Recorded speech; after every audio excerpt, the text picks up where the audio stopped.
So, hello everyone, and welcome back to some more of the Disco Elysium, where we have at least been able to do quite some interesting things, I'd say. So, let's go upstairs. I'm not certain if I shall try to use the personal computer here, even though I'm really intrigued about it, to be honest. Maybe, but we definitely at least want to be talking to this person that we actually managed to now contact, so to speak. So that's definitely at least something I want to do. I would like to also check exactly the item that we picked up, which is this offsite copy filament memory.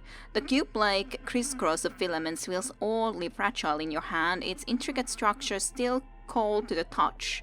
Silver tape on the side reads offsite copy. Note, this filament contains information that can be read using a radio computer. I'm just a little bit worried that would I destroy it if I would try to actually use it in here. But, it's so tempting though. What would it say? Remove the production schedule. The filament slides out of its going insert. Insert the offside copy. Like a smooth drawer, the filament slides into place. On the keyboard, the play key starts blinking. Press play again. The speaker comes to life, static seeps through the machine's planar magnetic driver. An old lady greets you, her voice sounds 100 years old. Good afternoon. Fortress accident en rue de Saint-Ghislaine. This is East Insulindian Repeater Station 1. Please repeat. Is this the offsite copy? Yes, I might have a password for the offsite copy. Good. Please repeat the password. Say afterlife, death. No, that's not it. Oh. What does she mean that's not it? What's the password then? Is it my birthday? Still no. I don't know it then. Received. I will register this login attempt. Don't worry, passwords have a way of turning up sooner or later. Fortress accident. Is there anything? Thank you. Thank you. I remove it, and either we will be finding out more about it from maybe this person upstairs, or maybe there's something in those that I didn't see before, which is also possible, but we'll see. We'll check about it afterwards. It's not like I have to do it immediately after all. What's here? The floorboards creak. That's the only thing to notice. They do creak a little bit, that's true. Hey, yeah, this is the door, yep. Well, let's see who you are. This tray is full of dice, colorful polyhedral dice, hundreds of them. The candy dispenser has been repurposed to contain thousands of dice. Hello, you, whoever you are. Hello, I'm Nia. Novelty dice maker. A bird-like woman sits on a throne of tools with emerald light shining through her hair. Did you try knocking on my window? I must have missed you. I've been listening to my Melius. She taps on her headphones. Yeah, I did try to knock before. So what kind of die are you looking for? You sell dice? Could this be the malicious entity? Perhaps it's wise to go along with this masquerade for now. I highly doubt it. It doesn't seem like the case. She's got a direct view to the backyard. You should interrogate her about the lynching.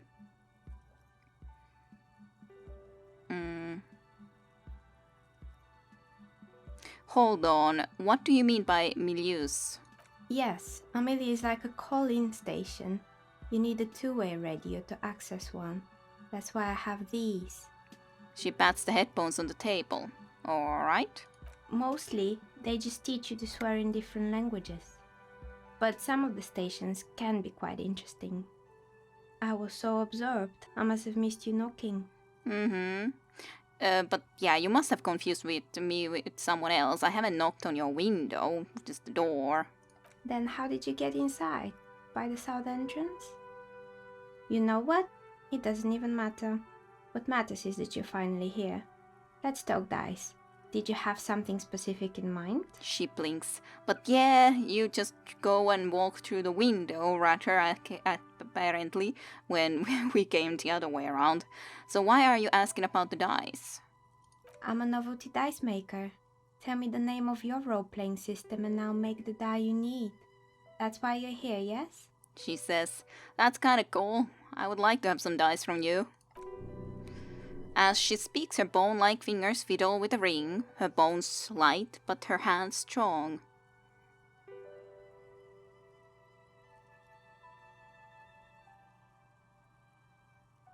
Sure, I like role-playing games and I need some dice. Very good. My rate is 10 real per set, unless you want something really unusual. She says. Take a look around and see if there's any particular stone you want to use. The walls around her are covered with rows of precious stones and minerals. This person means you or no one else absolutely no harm. She will answer freely and honestly. That's very nice. So how did you become a dice maker? How did I become one? It was a business decision. I was a regular jeweler at first, but that's an unfocused field with too much competition. Some of my friends were role players. They asked me to make some polyhedral dice out of cobalt. That was my first order. I grew it from there. So do you like role-playing games yourself? Not especially. I like working with rare materials and a steady pay. And role players as customers? They're nice people. How nice. She's thankful for the security they provide her. That's understandable. So, what do you know about the man who was lynched behind the whirling in rags? Nothing really. I didn't know him. Who cares about the dead body? We might be dealing with a malignant entity here. I don't think that's the case in the Empire. I'm sorry. The lieutenant looks at his notebook, then the woman under the large window. Your window looks directly onto the courtyard. You're saying you didn't see or hear anything unusual last Sunday evening? I'm sorry, detective, but as you know, I usually have my headphones on when I'm working. It shuts out most of the daily ruckus behind my window.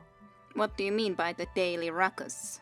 Well, there's always something going on in the whirling's backyard.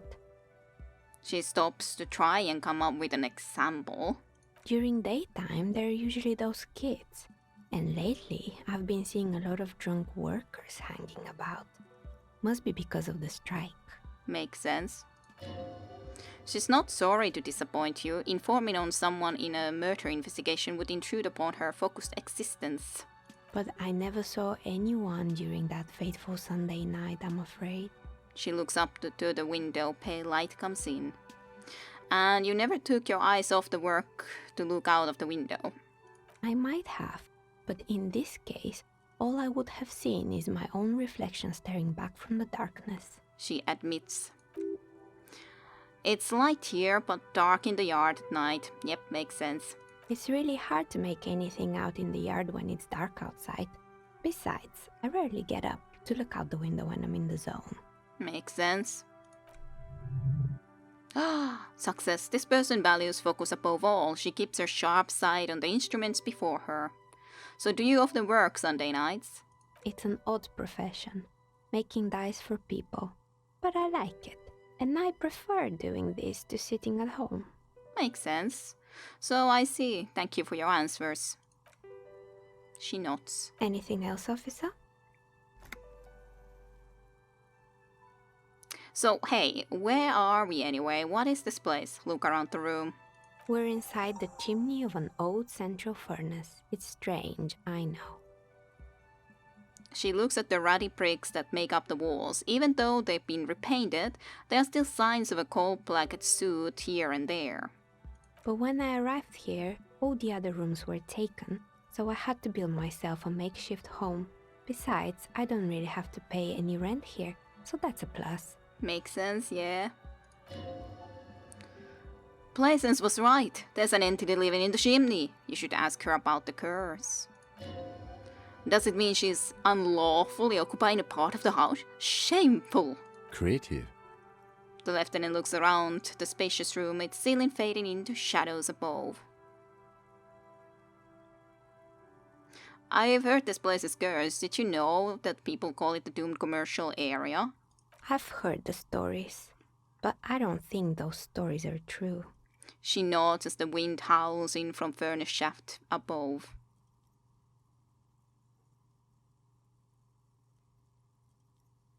Blaisens is the one who sent me. She's convinced that the place is swarming with malicious energies. Plaisance, the bookshop lady? I've heard that her business is doing rather well. Have the energies spared her somehow? She raises her brow.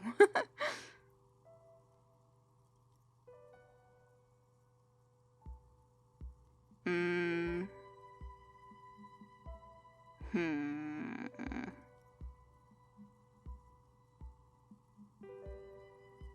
Actually, the bookstore isn't doing that well, I think. There are hardly any customers, and she has to exploit her own daughter to keep the company going. Oh, right. But it's not just the bookstore that's still up and running. What about the whirling in rags? Some people say it's part of the building complex. It sort of is.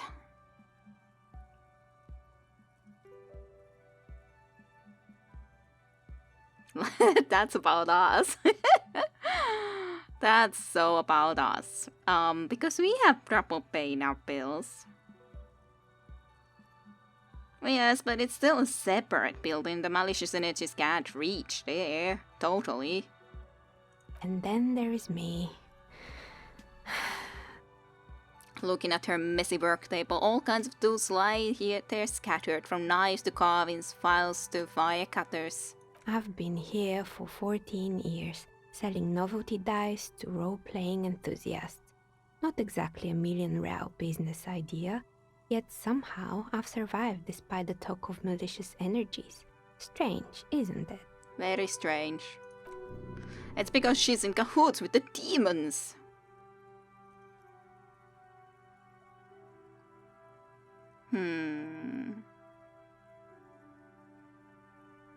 Well, Plaisance thinks it's because you are the source of it, a malignant entity. Malignant entity? What does that even mean? Some kind of sorceress? What about you, officer? Do you think I'm the malignant entity? Well, she's definitely afraid of you because she's heard you through the chimney, but... The jig is up. The G-demon knows you've uncovered her true identity. Time has come to face the source, fear not, for the forces of the universe are supporting you in this psychic quest.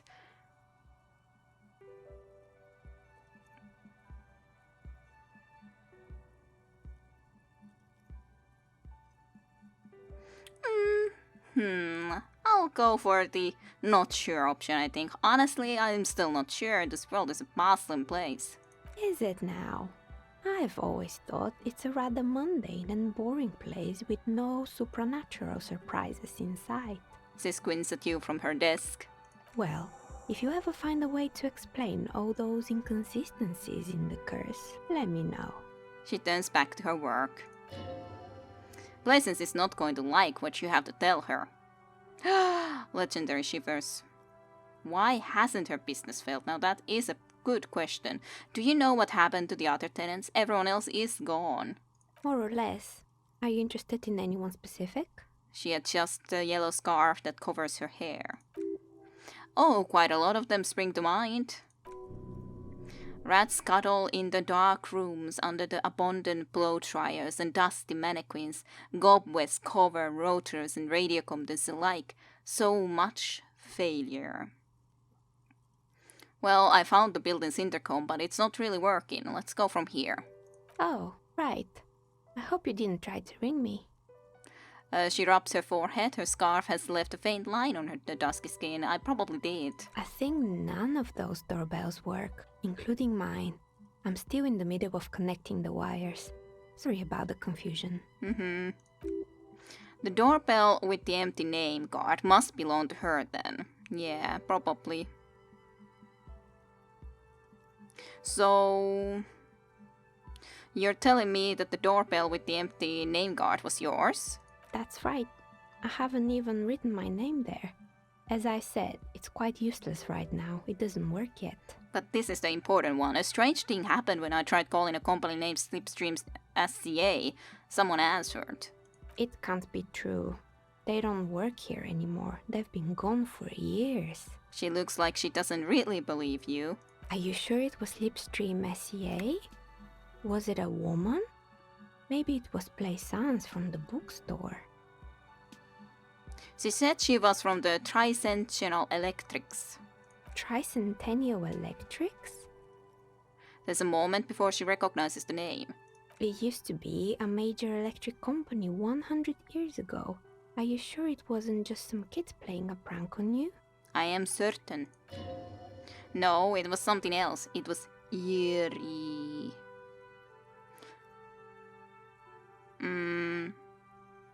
It may have been some sort of rare electrical anomaly. A prank is more likely, no? Oh, the kids these days.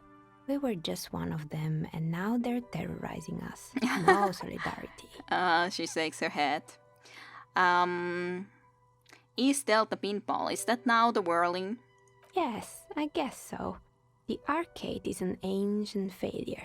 Before my time. I'm not surprised, however. Why not? My advice, don't base your business on a fad. Hypnotism, fluorography, trick-track, especially pinball. She raises her finger. I was wondering about the whirling in rags. Is it part of the same building complex? You could say so. Both houses were built at the same time and under the East Delta Commerce Center project. That explains why you can call the whirling from the intercom. Albeit, I doubt that anyone responds. Yeah, probably not. If the whirling is part of the same building, then it's part of the Doom commercial area. The darkness of this place is there too. So more? Sure, I'm listening. So there used to be a hair salon here, right? Yes, I think it was called Androgynous Orlando or something similar. They weren't a big hit around here.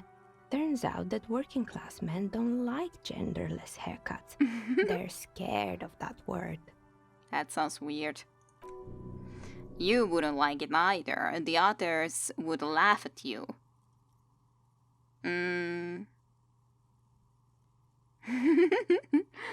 had to Androgynous touch my hair.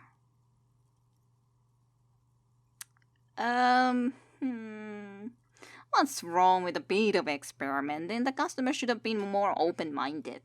I guess it just wasn't the time yet. She tucks a strand of hair under the headscarf. So what happened to the gym on the other hand?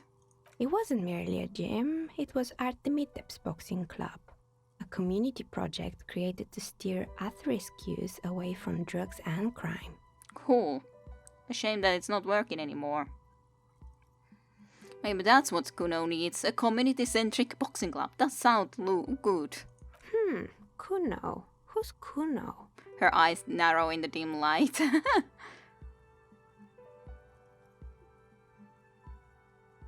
He's a little ginger gremlin who likes to defile dead bodies.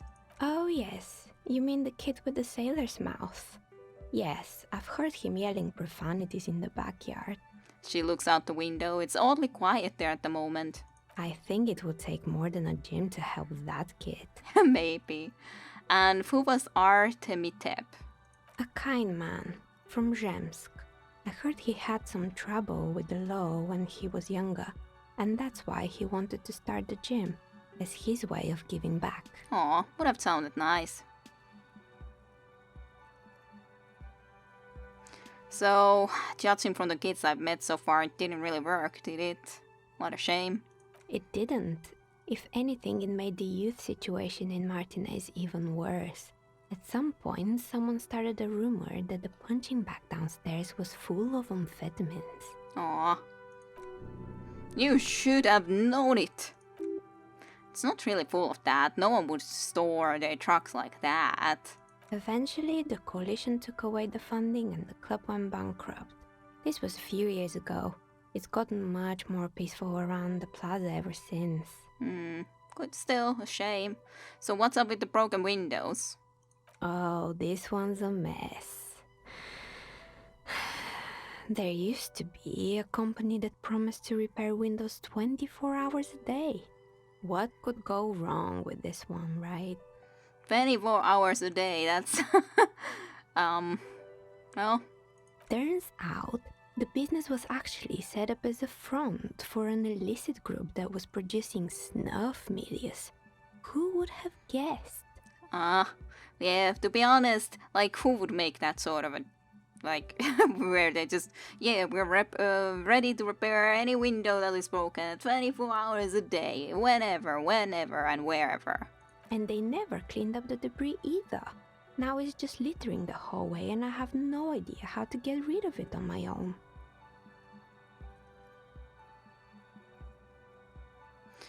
Cool, very cool about the debris, but what's a snuff milieu? It's a sub-rosa radio station that broadcasts real murders with real victims. Some people pay good money to get off on it. Cool, yeah, I can understand. What does she mean to get off on it? I wonder what it might mean. Don't worry, the ICP has a separate division that deals exclusively with unlicensed sub-roses. This isn't our problem. The lieutenant turns to you. Good luck with that. It's not easy catching those perpetrators. Then she lets the thought go. So did someone here make stuffed animals? I saw mounts lying around. You mean Mr. Fabron, the taxidermist? No, he mostly just did drugs. Even though he apparently was a taxidermist. But what drugs exactly? Let it pass, I don't care. Anything else? So I found some creepy mannequins. There used to be a fashion atelier here, but I have forgotten the head designer's name. They were doing well for a couple of years, until the insect rights activists came. Insect rights activists? What do they have to do with it? I didn't even know that insects had any rights or activists. Yeah, the atelier didn't know it either. They produced a certain collection that used chitin among the materials. Apparently chitin is made in the Occident, where it's extracted from beetle wings. Okay. And you know how all kinds of political movements are big in the Occident. The activists shut down the biggest chitin supplier, which of course caused the price to skyrocket. Aw. And, naturally, all the most fashionable tastemakers refused to be seen in chitin from then on. The atelier went bankrupt before they could finish the collection. Aw, what a shame. Brains or feelings.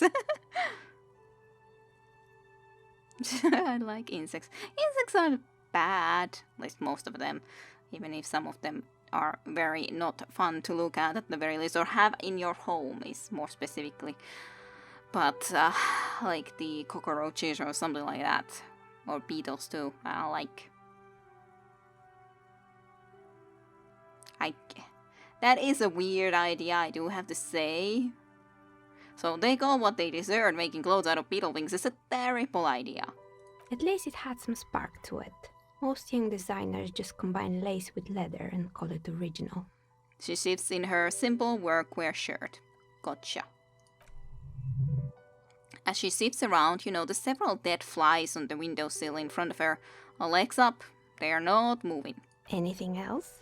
So, a lot of dead little flies. So, what's with the rollerblades and skis? They were made by a company called Slipstream. After they pivoted from making rotor blades to skis, their chief executive took off on a vacation with all their money. She rests her chin on her hand with an impish smile. Honestly, I think it's quite funny.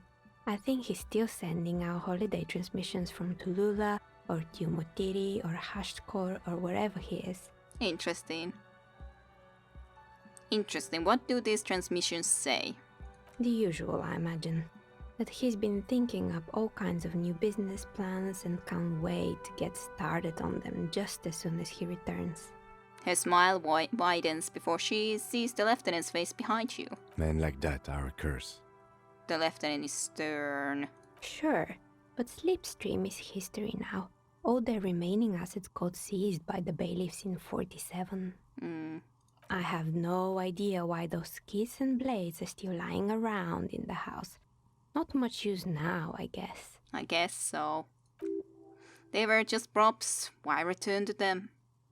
So I also found a very strange machine. Fortress Accident, the radio game studio. She closes her eyes as some remnant of a memory lights up her face. She liked them. Yay. They were an interesting bunch. We talked about role-playing systems every now and then. Once, I even saw two of them get into fisticuffs over Wirral. Viral? They certainly took their work very seriously, even if they seemed to be chronically liberal with their schedules. What do you mean liberal? What happened? The usual. They ran out of money and couldn't get the project done on time. Sad. What went wrong?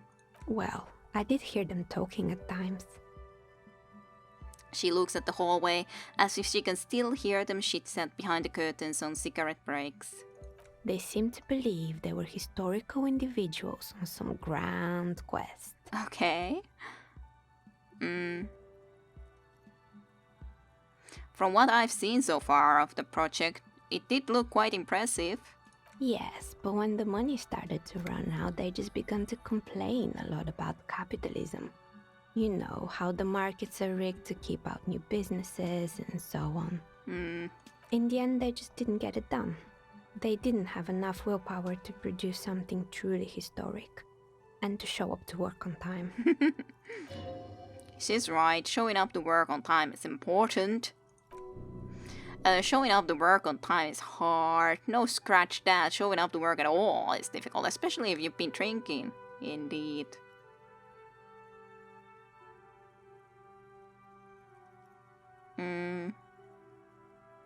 That's too bad. I would have supported them. The project looked great. Not the wisest decision. You would have lost all your savings. She tosses a pair of dice on the table. One of them stops near the edge of the metallic desk. The result is 1 on a 20-sided die. Alright, critical miss then. Cool. The dice is black and filled with little silvery flakes like snowfall. Anything else? Well, there was a terrifying taxidermied bear in the cellar. Oh boy, the fabled Revachol ICT. You're in for a treat here. She smiles and leans close, her hands on her knees, like a stand-up comedian ready to tell a story. The place was owned by two guys who had some rather innovative ideas about marketing. The bear was one of them. Now ask me about their other ideas. Alright. Alright, what about the other ideas? There was really just one. And it involved picking out the prettiest girls in the neighborhood and paying them 20 cents per hour to man the booth. Okay.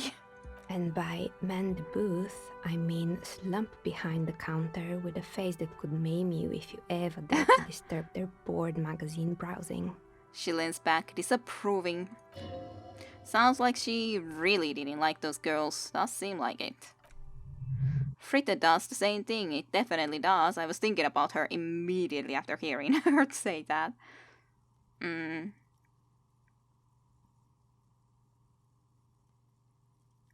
I know a girl just like that. She works in Fritta as a cashier and she's not particularly friendly. Like, this might be true too and everything, but this came into my mind immediately, so... Employing silky teenage girls is a widespread practice, yes. Unfortunately, they always come in packs. I'm talking about acne-ridden girlfriends and gorilla-like boyfriends loitering near the shop. At least that's what happened with Revachol ICT. Alright. And they already had the bear. She closes her eyes as if remembering something painful. So what about the bear? The bear. She repeats, pressing thumbs into her templates like trying to suppress a headache. So it didn't work out? Of course not. The bear was terrifying. No one wants ice cream guarded by a hostile apex predator.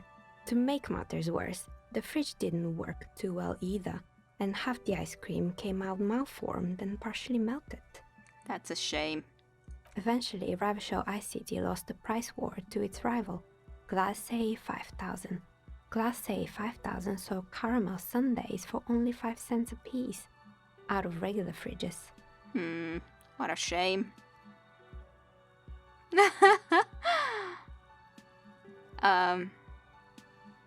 I'm sure the bear was doing its best. Maybe, because the taxidermist who made that bear definitely wasn't. Doing his best, I mean. How come? He said that the bear was his vision beast. He said he met his vision beast while high on desiccants. Coded Megatherian. Okay, so it's actually a taxidermist bear. I just thought that it was in the shape of a bear, but it's actually a real bear that was taxidermied and put a fridge inside it, basically. That is very strange, though. Like, I like the idea of the bear fridge, but that makes it a lot more creepy. That it's actually real bear. Scary but cool. Megatherion, what does it mean? Megatherian.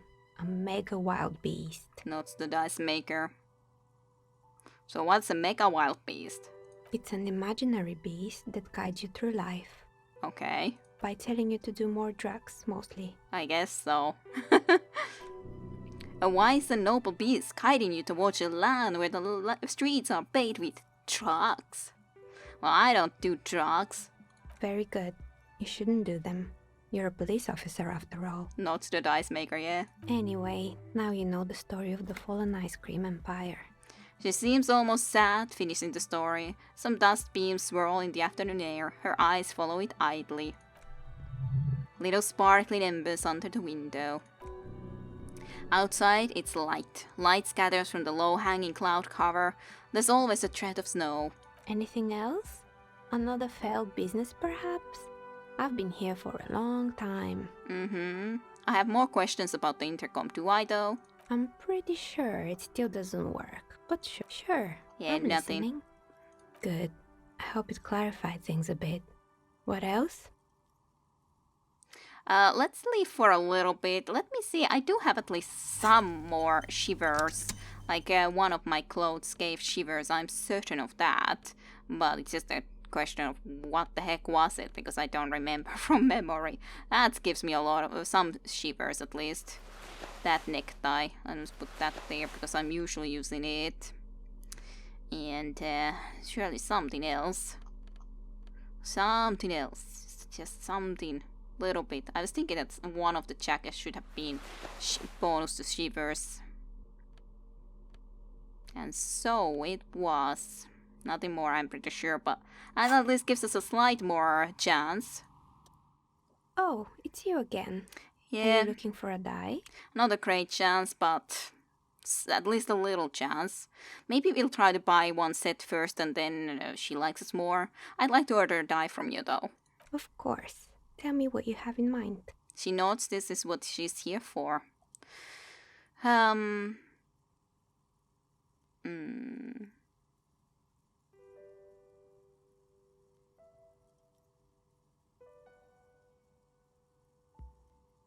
Help with my work, how? I'm looking for something to help with my work. I think I have just the right one for you. She opens the top drawer of her work desk and takes something out. 2 polyhedrons, red and blue, are cradled in her palm. Police colors. Because I'm the police officer, right?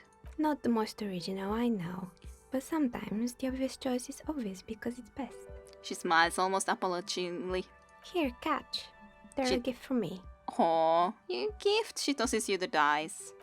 That's so nice. I will not be able to catch it, I'm pretty sure. Totally overthinking it because of this logic. A beautiful woman tossing you a gift. Whatever you do, don't overthink it. Totally overthinking it. Yep, I don't think we'll succeed, but let's give it a shot. Yep. Nope. No success. You overthink it. Your hands can't agree what to do, and the 2 dice drop to the floor and scatter in opposite directions, like pearls from the broken string. The blue one disappears down the pit in the center of the room. Ah, down the drain, like your career. Aww. I apologize, officer. That comment was unnecessary. Yeah, chokes the dice maker, her eyes tracking the remaining polyhedron. Then she catches your eye. Well, let's pick up the red die at least. That one is made of bloodstone with a lapis lazuli inlay. The other one was the inverse. They were a set, you see, but now the set is broken. I feel bad. It's a shame. They might have brought you luck. You definitely need luck in Martinez. She closes her desk drawer. Is she pitying you? Good God, she's pitying you. Now, was there anything else? Well, no better chances in this, but let's give it a shot. Why hasn't the business failed? No success. You feel nothing. If anything, it's uncomfortably warm in here. Leave it at that then. She has begun to idly clean one of the carving tools with a dirty kerchief, the tool's sharp edge shining in the light of the desk lamp. Well, some other time then maybe. Can I in any way find the goddamn other? Like, I guess it went down here. I could hope that I could find it from the downstairs, because it probably could fall into there, considering chimney connection, but it's probably a long shot to hope for that, which is a sad thing, really sad. I want the set. Now I'm without the other dice. That's so sad. It could have brought me luck, and now it's not gonna bring me luck. And what am I gonna do without luck? I suck as a police officer to begin with, so what am I gonna do if I have no luck? Aww. This 20-sided die is made of bloodstone and inlaid with lapis lazuli. Its colors resemble police sirens. Its blue partner is missing. Kinda looks like the fire department arriving on the scene. Got fucked. Shit fingers. Note. Look at the map tab in journal to see which white checks have opened. Indeed, indeed. But it's not like I can interact with it or something, so... Please, could it be here? Any chance it could have dropped here? Look. What are you doing?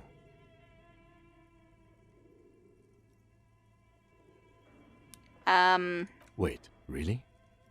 Maybe... Yeah, it's the same thing. No use at all. I'm sad. I need the pear, though. How am I gonna get it? Aww. And how am I gonna do that?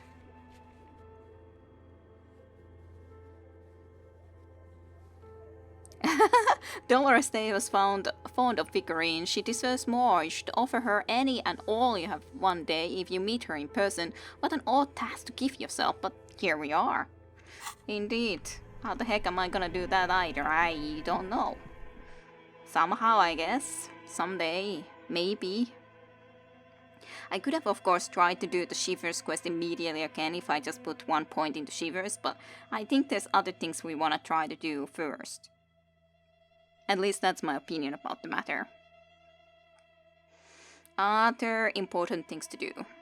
I don't know if I should be talking to Blazens about it already. I kind of don't want to talk about this yet, even though we could. I want to go and take the computer thingy, so to speak, because I don't remember what it was supposed to be called. My tools, a bag, and then that thing. That's better. I have such a weird tie now. So it gave minus to the physical instrument. Yeah, that's most of the time going to be extremely bad. That's a lot better. So we're such a mismatch with these clothes. Hi guys, how are you doing this fine day? Maybe I'll manage to talk to you later, but guess not quite yet. Because I would kind of like to just, like, go again. To be continued with Kira Rusha next time in Disco Elysium. See you all then.